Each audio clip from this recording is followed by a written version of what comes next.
Welcome to the Fearless Happiness Podcast, where we showcase phenomenal individuals who have overcome serious traumas, life obstacles, and challenges to find their own path to fearless happiness. Listen as Max Naist invites guests from all around the world to share their experiences and spread strength, hope, and faith. This is the Fearless Happiness Podcast, and this is Max Naist.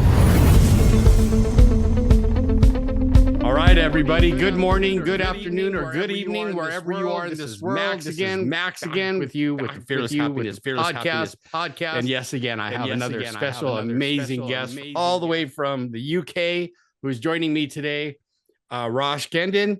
But what I like to do, Raj, is have you introduce yourself, like who you are, what it is you do, and then you and I are going to have some fun. Absolutely. So my name's Raj, as you mentioned, Raj Khedun. I am the founder of a very interesting metaverse breathing method that is helping people reduce stress, anxiety, insomnia, without meds, without drugs, without doctors, without hospital tests, without side effects. So it's it's something which we didn't expect was going to have this kind of impact, but there's 800 million people with insomnia globally. So one of our big missions is to help relieve insomnia from this entire planet. That's what we want to do. Love it.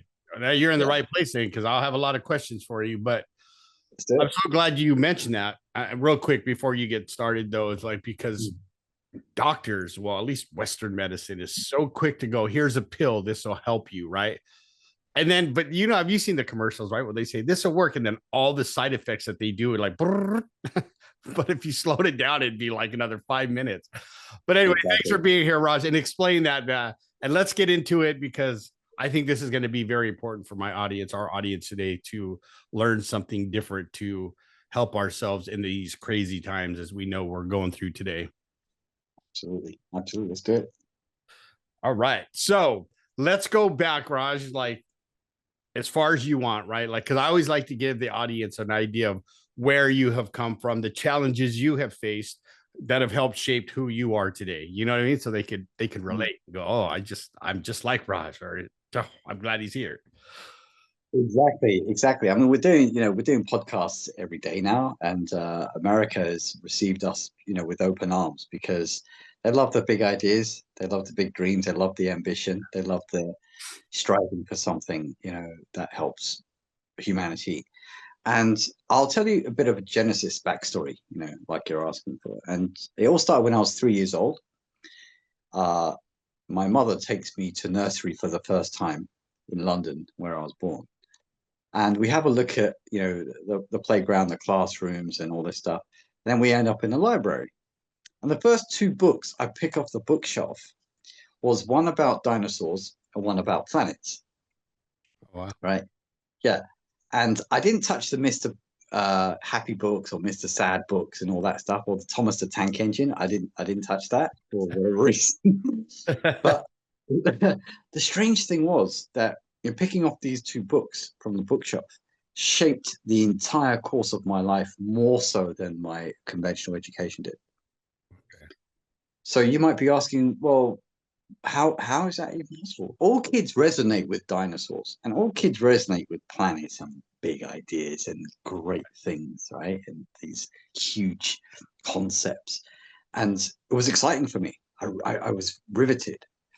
And the reason why I was so intrigued about dinosaurs, the questions I was asking as a 3-year-old was, how do you move from a reptile to a bird to a dolphin or elephant or a more evolved species that can communicate more and work in a group, in a herd mentality to help each other, like whether it's lions or whatever type of animal? And I used to wonder, what's the evolutionary process that these animals go through to have that expanded awareness of having more sentiency, having more care for one another? And that was the kind of question I had. And I also then started thinking, when it comes to humans, how much determination, how much decision power, how much influence can we have over our own evolution? Is it a choice? Can we choose? Because our thoughts, as you know, being a man of the world, you can think as far and vast as you want. There's no limit on your thought. There isn't a ceiling that says your thought stops here.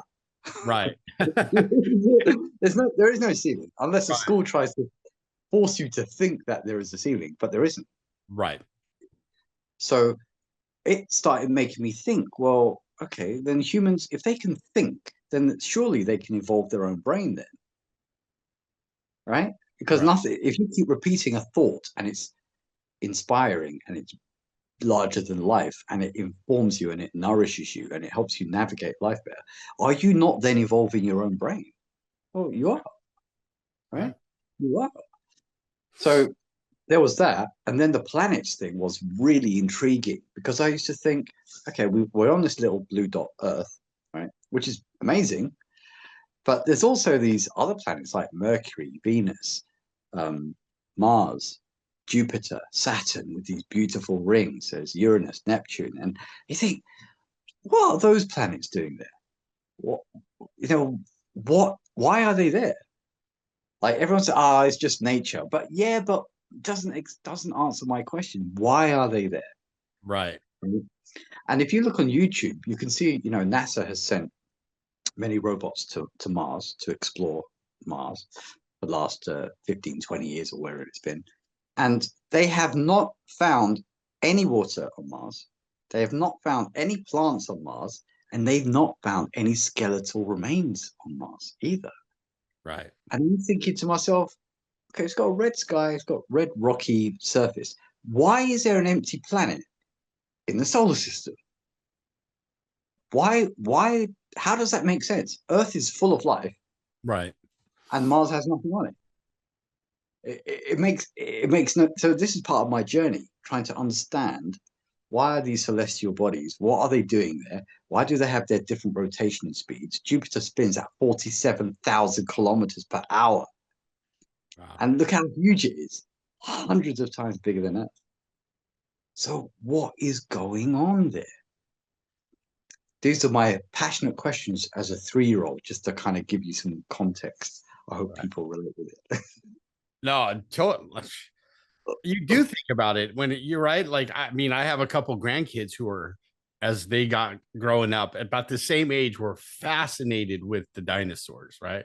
Like, how did we have something so big on this planet, right? Like, because my wife actually went to England when my daughter-in-law was stationed there, right? So she to go visit her son and our grandson, right? They went to this thing that it was a big show about the dinosaurs, like, and some of them they were like trying to do lifelike, and because our grandson had questions, and I think the same thing. It's like, how did we evolve? Like, there's the and they still talk about part of our brain being the reptilian part of our brain, right? And it's evolved over time, right? As man has come into the picture, right? But yeah, it's fascinating to hear how people, some or most are fascinated with that so far back in their childhood, right? And then I think it's the world, right, that we live in sometimes, unfortunately, that starts to distort our view of things, and and then we shrink a little bit. What I mean? And we stop thinking those big thoughts, right? But go ahead, Raj, like, because I'm sitting on the edge of my seat listening to you going, man, I like these are interesting things, right? Because the whole point of this podcast too is not only to help people see others' resilience and success in life, but how we function as a human, how we can function better as humans by helping one another. You know what I mean? Does that make sense? Totally. Absolutely. And I think, when we do our research and we study, like in America, had lots of great studies in the 60s, like as did Russia, because they were all in the space race. They were all trying to outdo each other, right? Right. Everything from playing, whether it's military strategy or playing chess or whatever it was, they're always trying, mental capacity, always trying to outdo each other, like even down to gymnastics, of course. Right. And what they often said was that human beings only use 10% of their brain power or 10% of their potential. And I was seeing these studies again and again and again and again and again. And I'm saying, instead of saying you only use 10% of your potential, oh, what a waste of life. What a waste of a human being. Why don't you tell us how to access that 90% of uncharted mental territory? Why don't you focus on that instead? Right. And teach us to open up this unused part of the brain.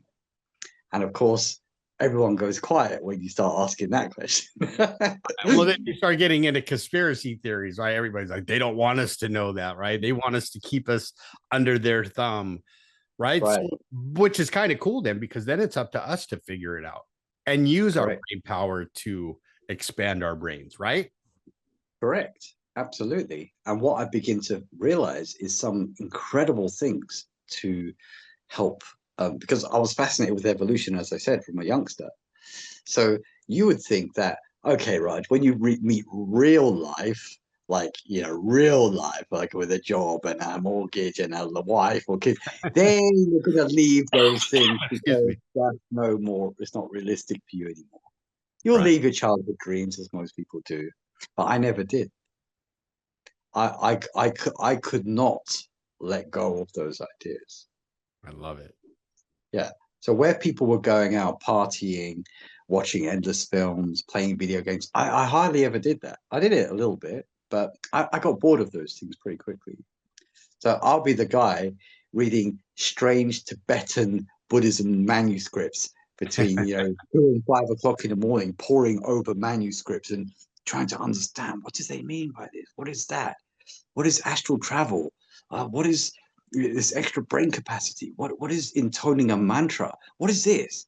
Right? This is the kind of stuff I was into. And my friends would see these books and say, this is weird. Like, we've never seen any crazy stuff like this. You must be a nutcase, right? Right. Raj, what are you doing? Hey, whatever you're doing, pass it our way. We want to have fun too, right? Yeah. But the thing is, in order to have that fun later, which I really wanted to feel comfortable with these concepts, everyone makes it seem like, oh, it's hard, it's difficult, you'll never understand it. It's for those mystic adepts who have all these secrets and mystical things that you'll never understand. I was like, it can't be, because I'm a human being. I have a spirit like everyone else. Right. Why can I not study this and make it my default now? Right. So that's what I did.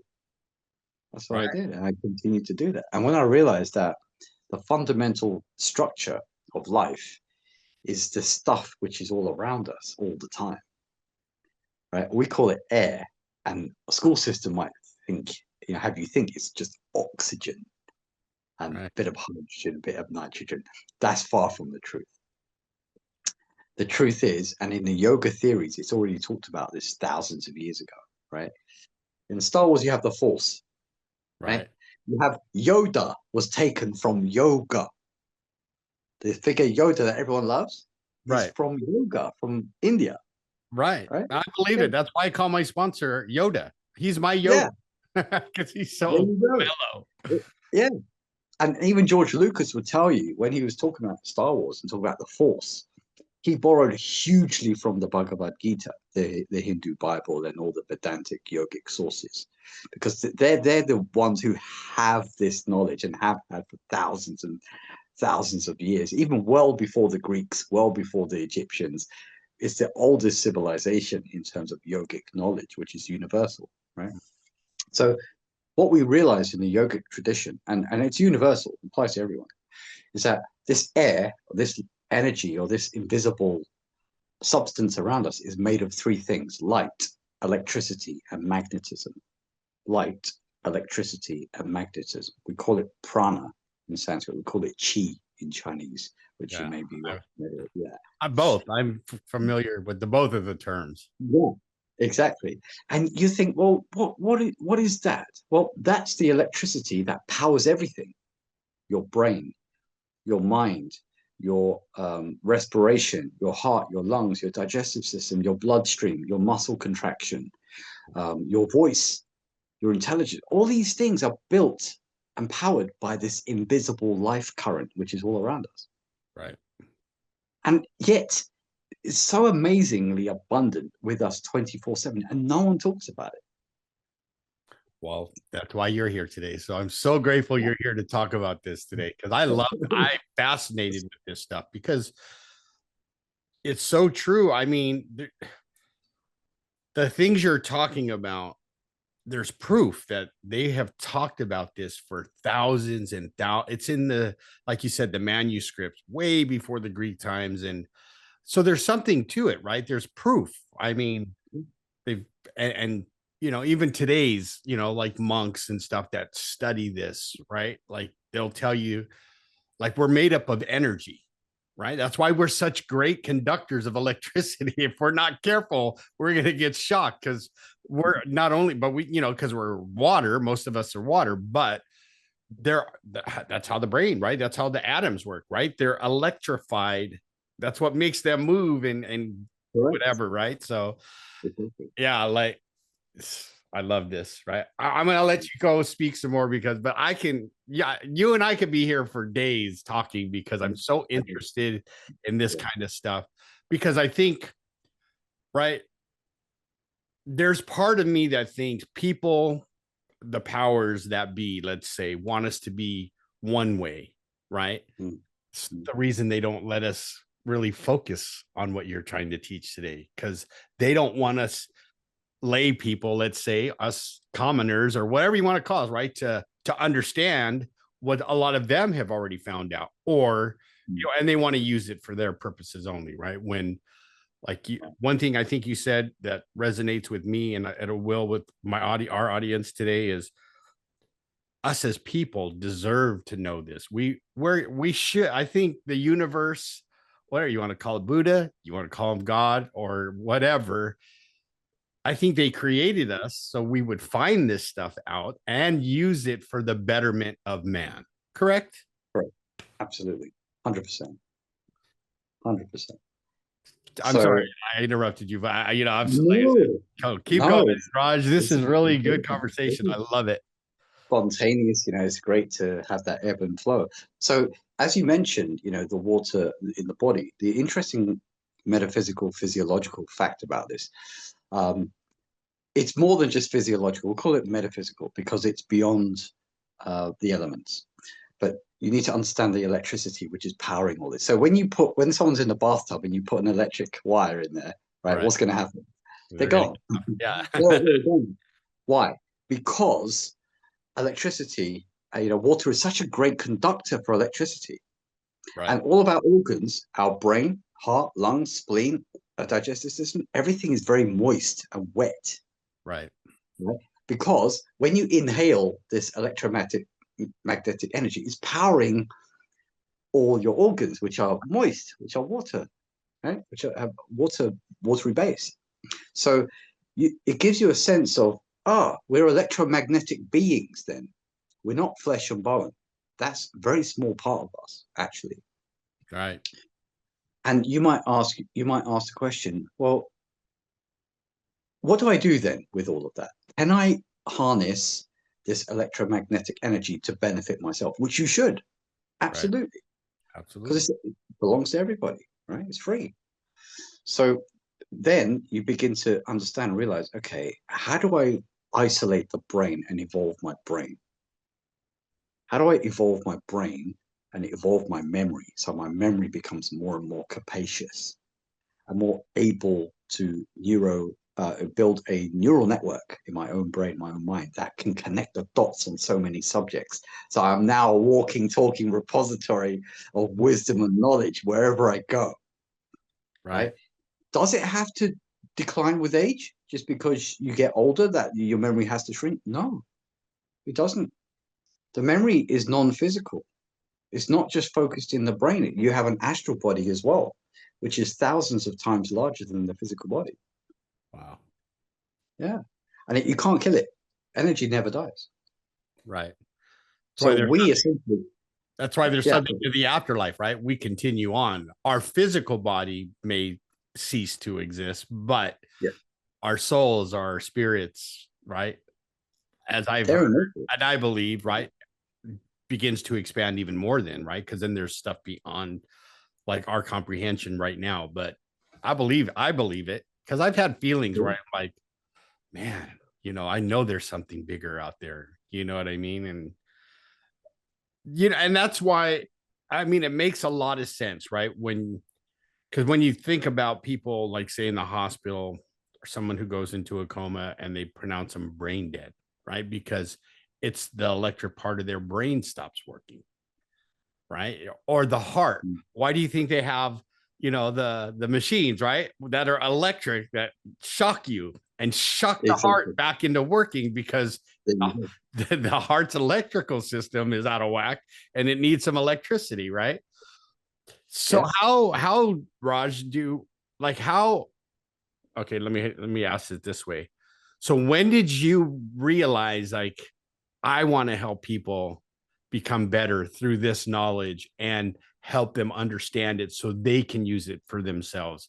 What was that tipping point for you where you said, this is going to be my life's calling to help people? Because we kind of talked about it before we got on the podcast here, and he had a big smile and I knew this was going to be good. So go ahead, Raj, take it away. Yeah. He's got a lot of energy, everybody. So his electric field's working really good right now. Yeah. The thing is that I had an experience which completely changed my life. And I'm happy to share it with people just so they know and understand that life is good. Life is good. Yeah, you're supposed to be happy. That's the truth. I believe doesn't matter what the government says. Doesn't matter what politics say. Doesn't matter, man. Life is good. You're supposed to be happy, right? And I had this confirmed to me in a funny way when I was 18. I was 18, and of course, as mentioned, I was born in London, in the midst of all the materialism you want, money, got everything. I got everything. I had a very fortunate kind of life. Didn't have to work hard. I had everything. And I'm pretty arrogant and pretty obnoxious because, I'm London, one of the top 5 cities in the world. I have everything at my fingertips, blah, blah. So I go to India and I meet what's called, are you familiar with the word avatar? Mm-hmm. I'm still trying to understand what that is, though. Like, I hear it all the time, right? You hear it in, like business marketing, right? Create your avatar. And I still go, okay, wait a minute. But now I'm really excited to what that means. So go ahead, Raj. What do you think from what you know so far? What does it mean to you when you hear that? Oh God. See, that's where I get stuck, right? Because what I think it is, my avatar, it's almost like the movie, right? Where I think, okay, there's that little part of me, right? And then my avatar, is the bigger part, which can do so much more and attract so much better things into my life. That's what it means to me when I think of it now. Good. Great. So basically, just to kind of help, it's so exciting, this topic. So avatar comes from the Sanskrit word from India. Sanskrit word meaning divinity in flesh. A divine concept or a divine energy encapsulated into a body or brought down into a body. Right? Now, if you think of James Cameron's film Avatar, yes, you've got that concept. You've got Avatar: The Last Airbender with Aang, the Nickelodeon Netflix animation, right? Same idea, Avatar, right? Steve Jobs used the word avatar in the 60s for Apple computer, for the emoticons, and it's a characteristic, a quality of character, of being. Okay. That's what it fundamentally is. So when I go to India, I meet a full-blown avatar, like a divine incarnation who's come into a human body, right? And he tells me psychically, in my mind, that, son, I know why you're here. You don't know why you're here. I'm the one who called you here. Oh wow! And I'm feeling what do you say? And the way he was so effortless. Like he had endless knowledge and wisdom about everything. Yeah. And I was so blown away that I had to be humbled and realize I thought I knew something from the school books I learned in London or whatever from the school. Right. And Avatar's telling me, son, you don't know anything. You do not know anything of value. So it's time to get humble. Right. Time to learn. Right. I love that. That's like my mentors in the program, right? They said, Max, Yeah. one thing you're going to learn is every year you stay sober, the less you know. And I was like, wait a minute, like I'm going to go backwards. And they just said, just trust me. Right. And they're right. Like, you know, in the beginning, like when we're teenagers, like you said, we're like, mom and dad don't know nothing. We know it all. Like we don't need them. Right. And then we learn the hard way. We get humbled. But it was the same thing in my recovery, right? Is learning, wow, like I didn't know that. Right. Like now at almost 22 years, I almost feel like a new student at kindergarten, like you said, at 3 years old, trying to learn new things about the world, about myself, about the people around me. And I find that fascinating because, right, when I think about it that way, I'm happy, right? I mean, I have everything or a ton of money, but I have this excitement about learning new things, which I think is like priceless in my book. Totally. So, you know, I have my, for want of a better word, my backside handed to me because I thought I knew nothing. And I started questioning this. He says, look, son, you don't know who you are. You don't know where you come from. You don't know why you're here. You don't know where you're going. You don't know what happens when you die. And you don't know how this planet works. So I'm thinking, you're right. So what have I been doing all my life then? Nothing much. Nothing much. So I'm thinking, okay, all right. I need to learn. How do I learn? I have to be receptive. I have to be humble. I have to switch off all the distractions like TV, radio, newspapers, pop music, all that media. Shut the noise out. Shut it down. Now I can focus the mind and start to dial in what the soul is always telling all of us. We're already online, but because we get so distracted, we disconnect ourselves from the parent stem nourishment of wisdom. Right. Or like some people say, we get disconnected from the source, right? Correct. Because of these darn things, right? Like, and you see, you know, I mean, we're all guilty of it, but I've seen like kids, that's what, because I know when I'm a kid and you're a kid, I'm like, we didn't have these, right? So it was, we can go on just about that part, but I get it. Yeah. So then, you know, I went on a journey of learning. I studied Tibetan Buddhism for 8 years, all the very difficult esoteric manuscripts. I bought whole loads and loads of them. I'll be reading through them from like 1 till 4 o'clock in the morning. I'll read astrology. I'd read astronomy. I'd read psychology, Jung, you know, Carl Jung. I'd read about avatars. I'd read about the Bible, Jesus Christ, various other avatars. And then I realized, the only thing that really matters is what? What did Sai Baba show us? Show the whole of humanity.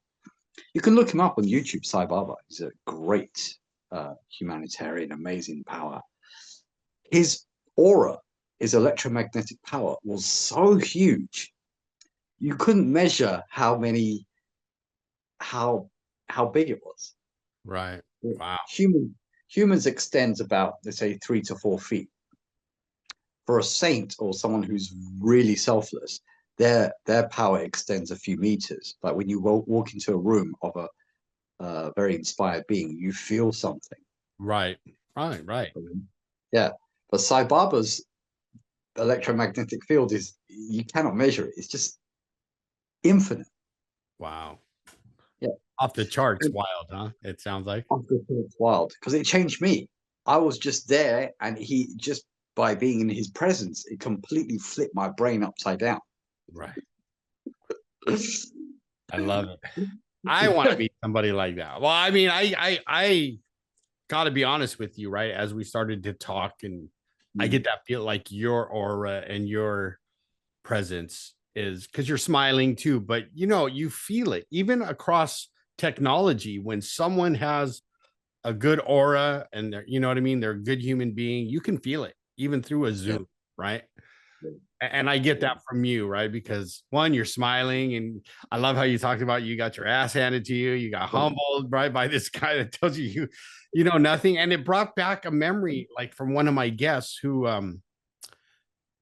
traveled to India 37 times, right?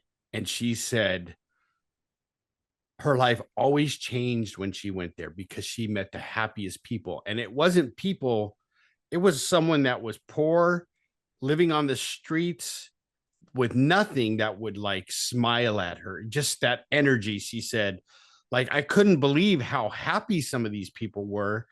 And they didn't have half the things I had, but they were happy, and they were ready to help me, right? Do whatever I needed.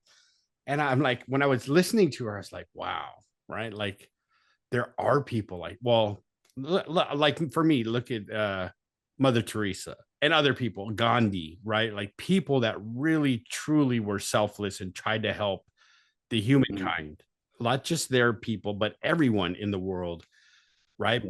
And they did it by their actions. You know what I mean? And that's, so I can imagine I probably might get weak in the knees walking into going through what I've gone through, right? Just going, oh, and then I go into that room and meet a person like you did. I'd be like, I don't know how I would react, but I'm sure I would be just like in awe. Yeah. It was incredible. So, when you're humbled like that and you get that early lesson in life, it gives you plenty of time to now study, reflect, and work out what is true and what is false, because it takes time to figure that stuff out. Right. And then you realize that the paradigm or the sort of framework you've been given is wrong, it's false. And to build your life on that is treacherous, let's say that. Right. And Sai Baba would say, like all these great avatars, the only thing God cares about. Imagine this. I wish I knew this when I was a kid. I didn't know. Right. I didn't know that. The only thing God cares about is unconditional love. That's all he cares about. That's the thing that binds the cosmos. How kind people are to each other. But isn't that like a theme, not in just Christianity, but in Buddhism, right? Like the ultimate source, the ultimate power is all based on unconditional love. Yeah. Right? Yeah. That's why we strive to be like that, right? More, as they say here in the web, more godlike, right? Or more Christ-like. Right. There's something to that, right? Like you're giving me goosebumps thinking about like the things I've thought of in the past, and right. And it's like I think we get glimpses of it. Like when I got to deliver my youngest daughter, who's now in the hospital having her twins, right? Yeah. That, you know what I mean? Like when I was delivering her, because the doctor, someone had told him I just finished my EMT course, right? So he goes, "Oh, you finished you're going to deliver your daughter. Get up and sit down." Like I'm like, "Oh, Lord help me." You know what I mean? But I know what that, at that moment when she took her first breath and she was in my hands, you know what I mean? You feel what unconditional love, at least I did, feels like at that moment. You know what I mean? Absolutely. It's an incredible feeling of expansiveness, of not having any limitations, not being tied to a physical body in a point in space, and to know, intellectually is one thing, that the only thing that matters, the only thing God is looking at is unconditional love. How much care and compassion do you have? So then, understanding that main principle, I turn my entire life around serving that principle to the best of my ability. And without that every day, I feel like I'm missing something. Right. If I'm not smiling every moment, like you mentioned that, I've learned to cultivate that focus. And people think I'm a bit mad. They think I'm a bit mental. Like, why are you always smiling? Why are you always so cheerful? Why is life always so fun to you and entertaining? Why is everything so fun for you? Right. So because once you've encapsulated your core nature, which is joy, which is happiness, which is peace, what are you worried about? What can possibly go wrong? Right? Even if I die, the body will die, I won't die. like you and me, everyone, we're all immortal. We can't die. So what are you worried about? Right. What are you worried about? So that knowledge, that in-depth anchoring to your source and remaining there all day, every day, and compounding that awareness gives you that stability to smile and see the humor and entertainment in all this crazy world drama that we're going through. Right. So helping people to expand their awareness is absolutely imperative. That's why in the Gurukuls, they have the school system in India, in the Vedantic traditions of yoga. They call it Gurukul. Yeah, look carefully, Gurukul. In the West, we have school. So they took the word, added an S, and called it school, but they removed the guru. So now you just have school with no guru. Right. And you're not taught anything about life. You're just fed some books, which you have to revise for some exams, and then they flick you out into the world, and now you're left to fend for yourself. Right. That's true. You don't know. You don't know anything. Right. Right. You're probably going to fail in your marriage if you don't know some good principles of respect and living, positive living. You're probably going to mess up on your diet because you don't know who's right, who's wrong. You have to experiment with different things. Red meat, no red meat. Fish, no fish. Vegetarian, vegan, which one? I know. Which one do I pick? Right. Yeah. And then you spend years experimenting and making a lot of mistakes, a lot of costly mistakes with your health, with your life, with your sleep, with your energy, with your significant other, with your kids, with your parents, with society. Make too many mistakes. And by the time you work it all out, you're almost dead. Right. Right. So I'm saying, look, you've got to teach kids from the beginning that they have an infinite consciousness and infinite energy. Then they can work out all the societal problems, the social problems, the misunderstandings. They can work it out. Right. But see, they don't do that, and that's why I'm sure it frustrates you, right? I don't like in the Western, they don't teach us about expanding our minds, right? It's math, English, go get a job, work for 30 years and probably get a retirement and then, but you get what I'm saying, right? I'm sure it's like that in the UK, right? When you were young, It is. here you go, you go to school, you do a couple of you study this, and then you go out in the world and you have to fend for yourself because they didn't teach us a lot of the things that they should be teaching us in the world. Of course, it's even like that now in the UK, and here in the States too. Yeah. Yeah. And if I would contest a teacher, not to fight, just ask questions saying, why is it like that? Why are all the days of the week named these days? Do you know why? No, it's matter of fact, Raj. That's not a question to ask. No, but it is. Why? All the names or all the days of the week are named after planets. Look at Sunday. Look at Monday, M-O-N, Moon Day. Right. Monday is the Moon Day. Tuesday, in Spanish, martes. Mars Day. Right. Wednesday, miércoles, Mercury Day. Jueves, that's in Latin, that's in Spanish and Italian and French, Jupiter Day. Right. Vendredi, Venus Day. Sábado, Samedi, Saturn Day. All the days of the week are named after planets. Wow, I didn't know that. I learned something new. That's it. And if I would ask the teacher, why is the day of the week called that? Is it named after a planet? Call the head teacher, suspend Raj from the school. He's not allowed in here anymore. Don't ask questions, right? Like, what are you talking about?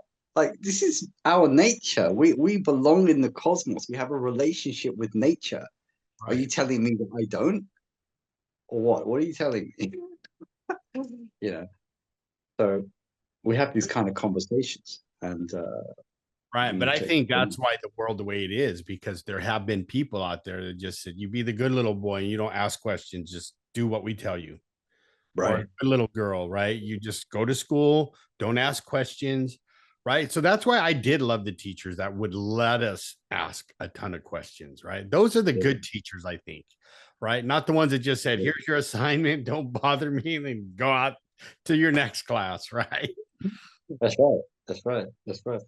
So I can I see think, where you became passionate about helping others learn this stuff.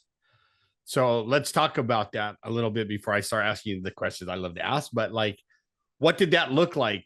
Like when you came back from India and you were, I would have to say, right, you were enlightened and your whole life changed, and you're like, okay, like, but you did it right, right? You said you learned first, you started studying. And when did it become apparent as like, now I got to help people learn this so that they can do this too? oh, that's a big one.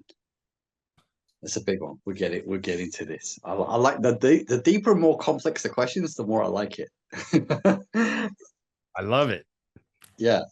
So, um, you're familiar with the concept of reincarnation? Yes, I've heard about it. Yes. Do you fully do you, how much would you say you understand it? Well, okay, I believe I understand it maybe half compared to some people, right? But I, like in Indonesia, I know there's part of the culture that believes in reincarnation because of some of the ceremonies I've seen when I was a young kid, when I went to go visit my grandparents, right? And some of the things they took us, it was, you know, even through puppets, right? It was like, okay, they died, the puppet died, but then it came back as this, right? A bigger, Right, stronger puppet, right? So right, I have right. the basic knowledge of what reincarnation means. Good. Well, yeah, to answer your question, I think it's probably the first time I'm answering this question because no one's ever asked it before. And you brought up a brilliant point as we evolve. And I realized that I'm going to have to bring up this concept. So there's three sacred keys that I realize underpins all human experience. And the funny thing about this is that it doesn't matter about my opinion. It doesn't matter about any human's opinion. These things operate whether we like it or we don't like it, Right. right? To happen, right? They're going to operate. They're going to operate like gravity. You know, whether you like it or you don't, you better understand it, and you want to be on the right side of it so you don't hurt yourself, right? You know, so kind of three secret sacred keys are prana or life energy or chi.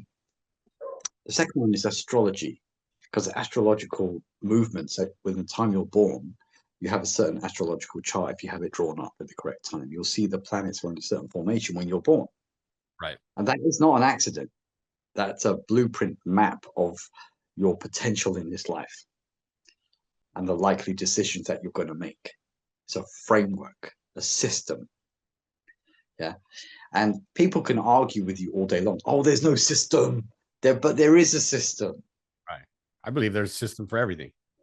Correct. There is. You have a digestive system, you have a nervous system, you have an immune system.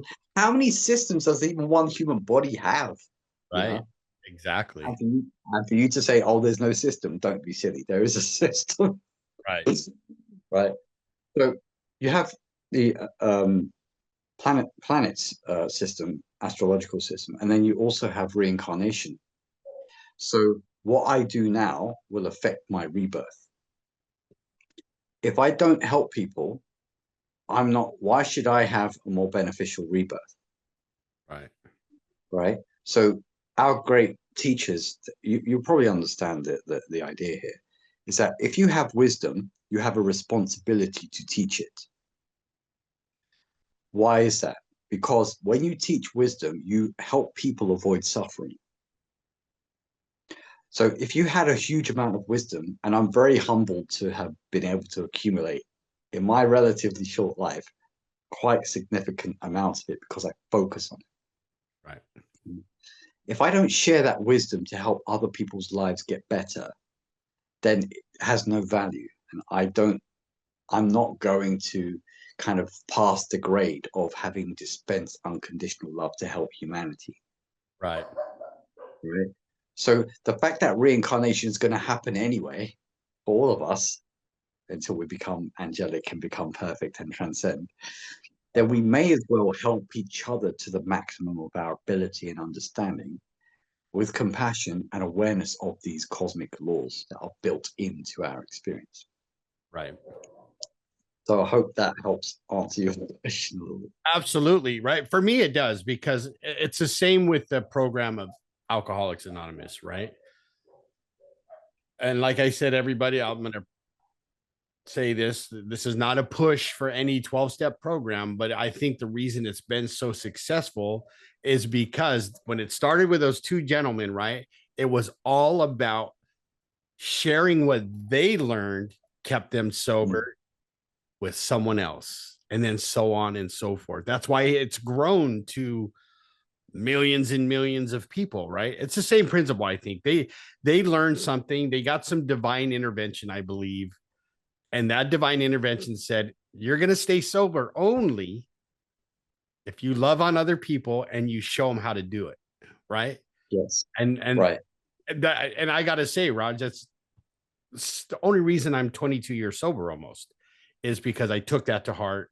And what my sponsor and mentor said is, okay, Max, now you have to give away what was so freely given to you. That's a saying in the 12-step world, right? Absolutely. And so it makes sense what you say, right? Like, how selfish of me if I gained all this wisdom, but I didn't share it with anybody. Right. That's why I'm so glad you're here, right? You're here sharing your wisdom with my audience, which you're making me very happy, right? I'm sure people are going, wow, I never heard this before. So this is right. And I'm glad I have this platform to showcase people like yourselves that are out there helping people expand their minds, and right, and using that number one principle, right? That unconditional love on people, right? Because then there's really, I think when you do that to the best of your ability, you really don't have any worries, right? And you know, but we're human and we're gonna fall down. But it's like that reincarnation. I believe what you said, what I believe is, it's like in my human living, right? If I don't learn a lesson that the universe is trying to teach me, it's gonna keep showing up all the time.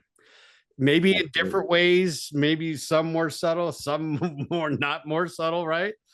But once I learn it, then it's like, okay, now I can move on to the next phase. And then what did I learn from that? And how can I teach someone not to do what I did and help them grow and not have to go through some of the pitfalls like you and I have gone through, or what, you know what I mean? I love it. Yeah, I love absolutely. Absolutely. So that ability, there's a great entrepreneur, I think he's Canadian. His name's Dan Martell. He's a nine figure entrepreneur, you know, really high level. He's biblical business preacher, because he works alongside people like John Maxwell. He's a great biblical business preacher, right, and great guy. And he said, you only get to keep what you give away.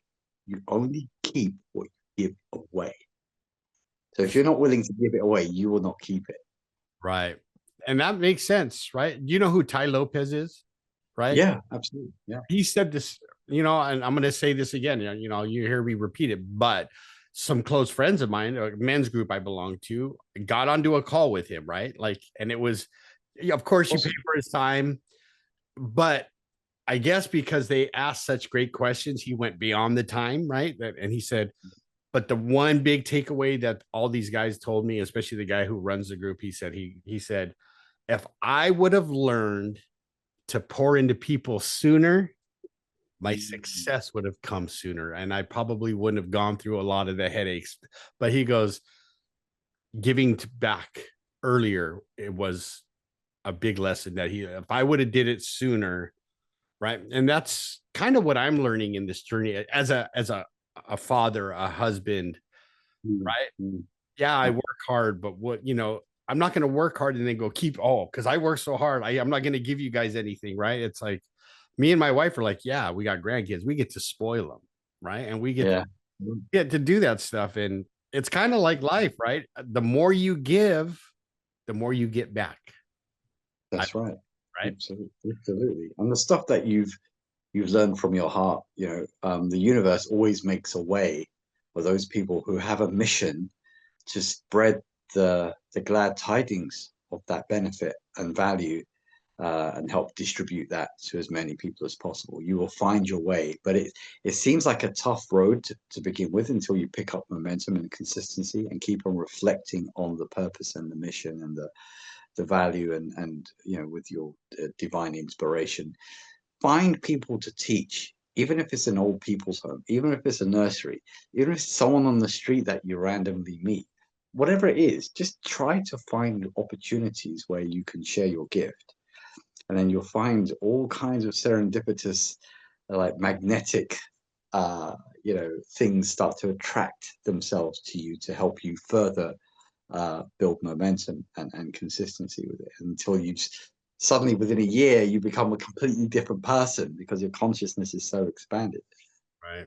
So, well, that's like one of the big personal development guy. I forget who said, I don't know if it's Napoleon Hill, but there's something to our thoughts become things, right?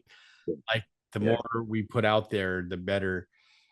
Well, Raj, this has been an amazing time so far, but we're not even done yet. But I want to ask you some of my questions, right? I mean, you've already peaked, like got me excited for you being here. And I appreciate everything you've spoken about today, because if anybody in the audience is like me, I hope it's pushing you to want more, right? This is kind of a lot of the reason I do this, right? It's not only to show people other people's successes and how they learned how to do what they do, to also push my audience to go, oh, I want better for myself, right? And you came just perfect timing, the universe is always on time. So I'm going to start with Fearless, right? The name of the podcast and my book. We'll start with Fearless. So going through what you've gone through in your life and learning what you have learned, what does Fearless mean to you?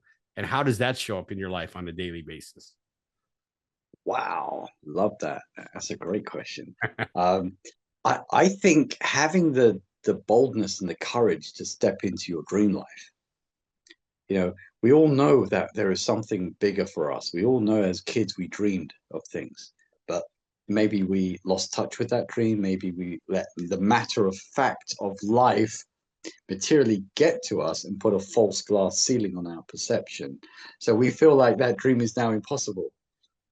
So fearless, I believe, means being bold enough and courageous enough to believe in your dream and to keep reflecting on it until you can make that your reality. I love it. Walk into it. Yeah, live that. From the heart. It's your heart space. It's your heart space. Live in your heart space. Love it. Hear that, everybody. Start living from your heart space. Next question is happiness. As you can see, like you and I've been smiling this whole time, everybody, and they'll see it on the YouTube channel. But knowing I put a Y in there, what does happiness mean to you today, and how does that show up in your life? It's like the most expansive feeling of gratitude and deep joy as you felt as a child, to just be amazed at everything, amazed at yourself, amazed at your hand, amazed at your senses, amazed at the flower, amazed at your parents, amazed at everything. Like, how did all this happen? Like, I'm in the middle of space on a planet spinning round and round with no cables or wires. Like, geez, this is amazing. Like, this is incredible. Like, just that feeling of gratitude moment by moment, I think that puts a huge smile, like amazement, wondrous smile on your face, like a child. Never lose that. Childlike wonderment is right. Yeah, absolutely. You heard that, everybody. Well, like I said, Raj, this has been a great time, but you're not done yet. If my audience wants to get a hold of you, they want to learn more from you, they want to get coaching from you, or they're just interested in learning more about you, how do they get a hold of you? And before we end this, though, you got to teach that breathing technique we talked about. So. Absolutely. Yeah. But tell them, how can they get a hold of you? So best place to get hold of us is keepfitkingdom.com. On there, you will see there's a tab called the 3-3 Insomnia Hack, also known as the 3-3 Metaverse Breathing Method. And you'll find a lot of information about it. You'll find testimonials from the NHS, which is the National Health Service, Philips, the electronics company, Novartis, the medical company, as well as Oracle, which is Larry Ellison's software company. They've all tried the method, and they're blown away at how powerful yet how simple it is. So people can find out more information about that. They can buy the program. It's an introductory offer at the moment, like $97 or something, but it teaches you everything you need to know to dial down stress and anxiety by 60 to 70% in 3 minutes or less. Also helps people with insomnia fall asleep within 30 to 90 seconds. And they fall asleep and they stay asleep for 6 hours. No meds, no drugs, no side effects. And people can also WhatsApp us and email us and call us through the website. So we're easy to get a hold of. I love it. And what's the website again? One more time. Keepfitkingdom.com.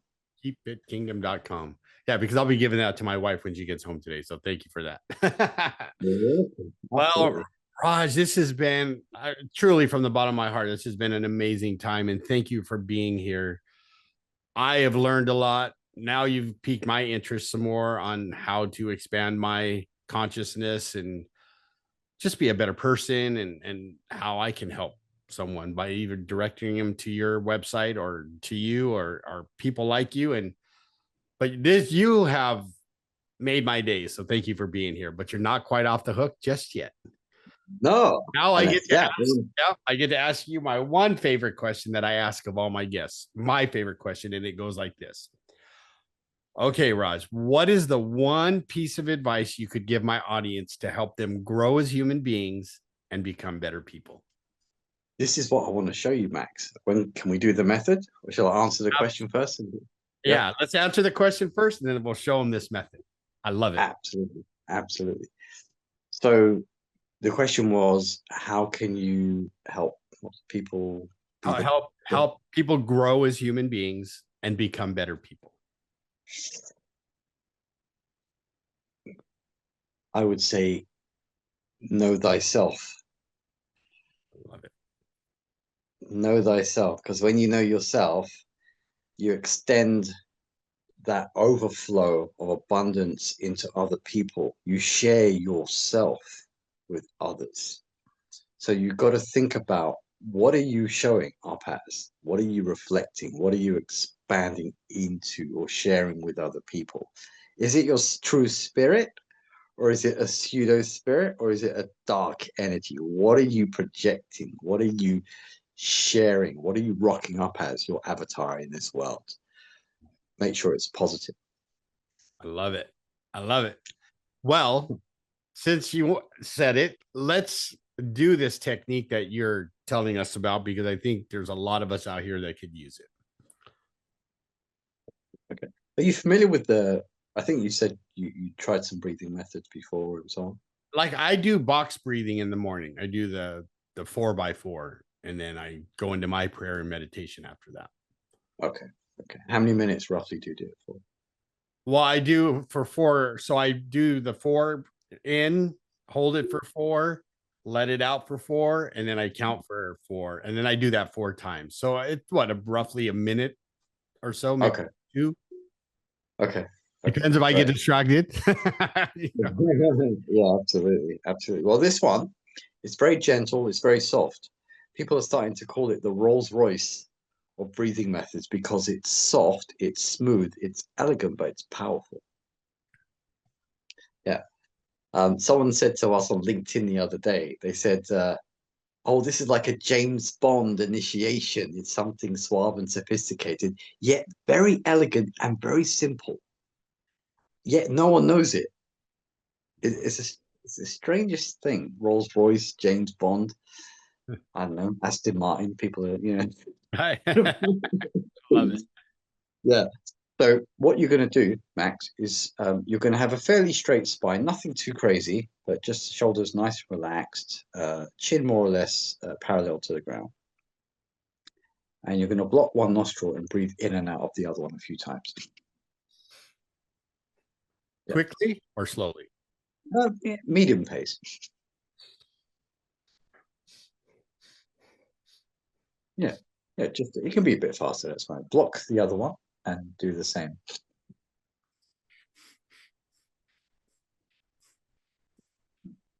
And is one open more than the other? Yeah, I've got a clogged nose for some reason. Okay. What would you say the ratio is roughly? Usually one is a bit more open than the other. Would it be 30, 70? My right is like 70%, and then this one mine is clogged, so it's at about 60%. Okay, that's fine.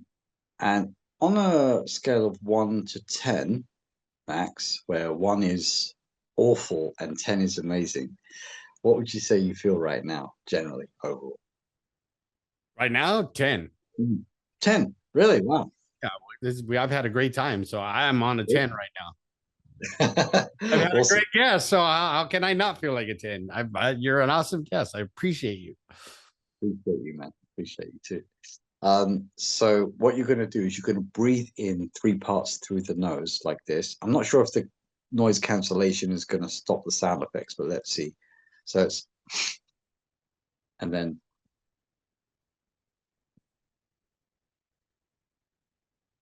did you hear that? So it's in 3 and then out 3. Like, so in through the nose 3 and out through the mouth 3. But basically when you exhale, right, are you pushing it out? Like, can you hear me when I do that? Yeah. Okay. So sniff, sniff, sniff, 3 parts. So, and then, or ha, ha, ha. At the third out breath is got a longer exhalation, or a longer, so elongated sound to it. So,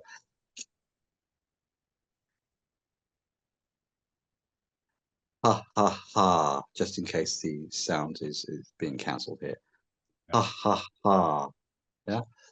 It did when you do it from the back of the throat, right? You're pushing the air. Okay. Not too hard, nice and gentle. Gentle. Yeah. Yeah. So let's try it once. All guys.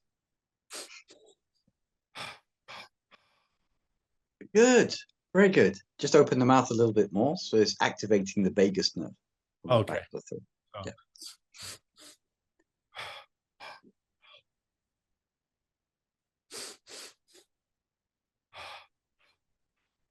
A bit faster on the exhales, a bit more of a rhythm like this.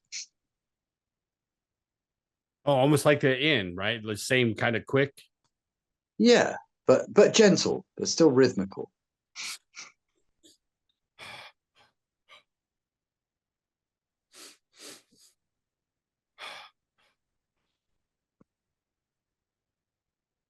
Okay, I get it, I think. Now what we're going to do, we're going to do it for a minute together. Okay. You're going to close your eyes and you're going to feel what happens to your energy. All right. Okay. So on the count of 3, 3, 2, 1, and go.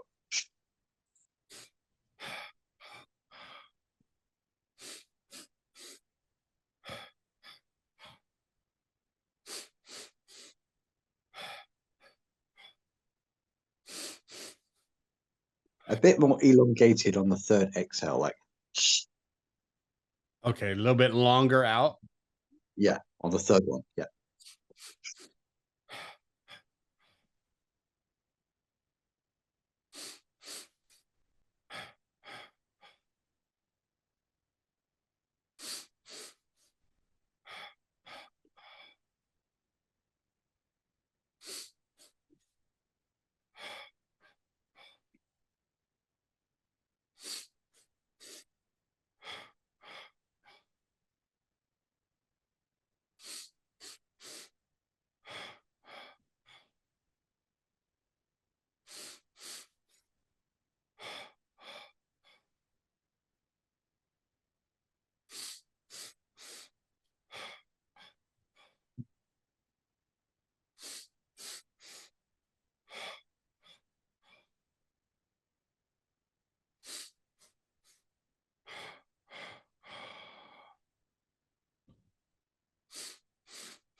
Okay, good. Okay, stop there. Relax.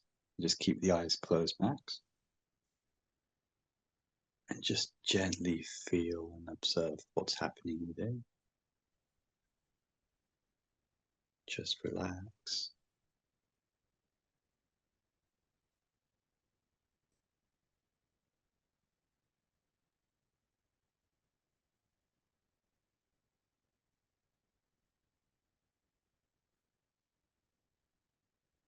And keeping your eyes closed, Max, tell me what you notice and how you feel. Oh, well, I feel lighter, but at the same time, I feel some tingling in my fingertips and my toes. Mm-hmm. But I feel good. I feel energized. Do you feel anything in the brain region, like between the eyebrows, or any little fresh? Right in the front of my brain, like something's working. Yeah. Right. Does it feel pleasant overall? Yeah, actually does feel pleasant. You said wow at the beginning. Something woke up, it feels like. You know what I mean? Right. Yeah. You said wow at the beginning. Why did you say that? Just how good I feel. Right. Just doing the breath. Just like I said, I feel this. It's not like a bad tingling, but I felt this tingling in my feet and my toes, and my fingertips. And I felt lighter, let's say. That's the feeling I could tell you. Did you notice, Max, your heart rate slowed down a bit? Yes. Mm-hmm. And did you notice the mental chatter, what we call the monkey mind, or sometimes the ADHD mind? Did you find that also slow down or reduce a bit? It actually became quiet for a second. Right. So it's nice kind of silent state of mind, would you say, like a Zen state? Exactly. Yeah. Do you feel like you're in a flow state? Right now I am. Yeah. Have you done anything like this before? Not like that, no. Do you feel an expansion of consciousness, an expansion of awareness beyond the body, that you're not just a body anymore, but that you're something bigger and faster than that as well? It's funny that you say that because it felt like I could see everything, not just here in our room, but I could see outside. I could see my mother-in-law in the next room. Yeah. I just felt like I was looking down and seeing everything, to be honest. Exactly. You have all these extra sensory powers in your brain.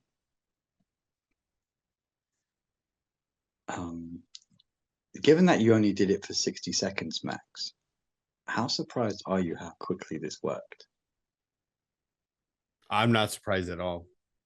No. One, because I think you and I had the conversation before, and I've been trying to study things, right, to do like this instead of going to the doctor and say, well, I'm stressed out, I need a pill, right? So I'm interested in the yoga and breathing and meditation because I feel that it works. It's actually worked in my life the last few years where I've been off my depression medication because of that. And that's how I keep it going is I pray, meditate, and practice and learn some new breathing techniques as we talked about earlier. Absolutely. So what you've done is you've opened up a channel, or you've opened up secreted endorphins, which are pain relieving hormones in the brain. You've also released dopamine and serotonin, which are feel good, happy hormones from your own brain. You've also released anandamide, which is the Sanskrit word for bliss. So you have a bliss molecule in your brain, which you've also activated. And you've also activated the vagus nerve for rest and digest and deep sleep. Helps you heal from disease, trauma, surgery, injury. So you've dialed into that right now. That's what you're feeling right now.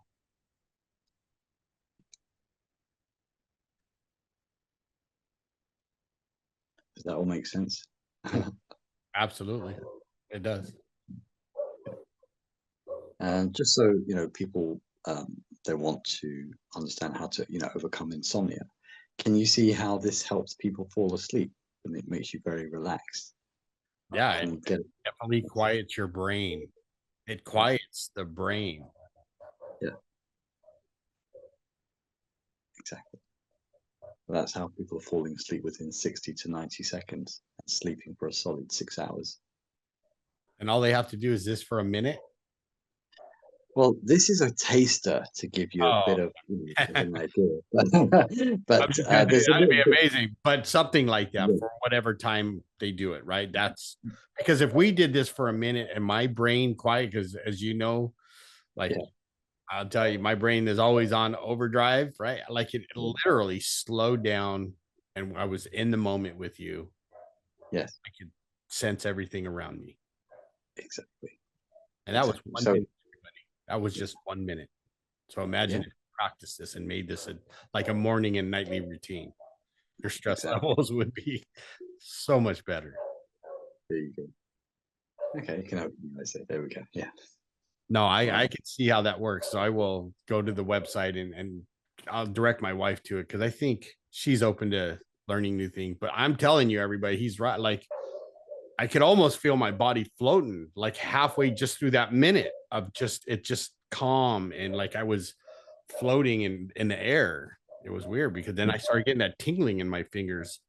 Right. And I did have a back surgery, but that cured that part. But this was a different tingling, not like a nerve. It was just like I was aware, the awareness, like we were talking about during this podcast. So I appreciate you. Thank you so much, Raj, for being here. Thank you for bringing so much value and teaching me and my audience some new things and helping us grow as human beings. So thank you so much.